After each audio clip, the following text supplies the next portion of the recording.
வணக்கம் உறவுகளே, பாருங்கள் கிராஸ் கட்டில் போட்ட கூட எல்லாமே பிஸ்கட் நாட்டு சிவன் கன்று கூட எல்லாமே இருக்குது. இது எல்லாமே எவ்வளோ அழகாக இருக்குது பாருங்கள். ஒரு சிஸ்டர் போட்டிருக்காங்க. இதில் நான் போட்ட கூடையும் இருக்குது.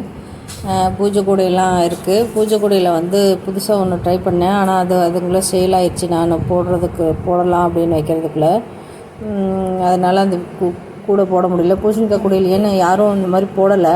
நம்ம சரி பாசி வைக்கலாம், ஆம்லா பீட்ஸ் வச்சு போடலாம் அப்படின்னு சொல்லிவிட்டு அந்த ஜாயின் பண்ணுற இடத்துல மட்டும் போட்டேன். இந்த மாதிரி ஆம்லா பீட்ஸ்லாம் நிறையா இருக்குது. ஒயர்ஸ் உங்களுக்கு தேவைன்னாலும் சொல்லுங்கள். ஒயர்ஸ் கலர்ஸ் நிறையா இருக்குது. Deluxe wire, glass wire, soft glass wire, disco wire, 50-50 wire, எல்லா ஒயர்ஸும் இருக்குது. மெட்டாலிக் ஒயர் எல்லாம் இருக்குது. உங்களுக்கு தேவைன்னாலும் சொல்லுங்கள், நாங்கள் ரெடி பண்ணி தரோம். கூட வேணும்னாலும் சொல்லுங்கள். கூடைக்கு வைக்கிற குமிழும் இருக்குது. பாருங்கள், எல்லாமே டிஃப்ரெண்ட்டாக நல்லா பண்ணியிருக்காங்க. அந்த சிஸ்டரும் பண்ணியிருக்காங்க. நான் போட்ட கூடையும் இருக்குது. உங்களுக்கு தேவைன்னா சொல்லுங்கள், அனுப்பிச்சி வைக்கிறோம். வணக்கம் உறவுகளே.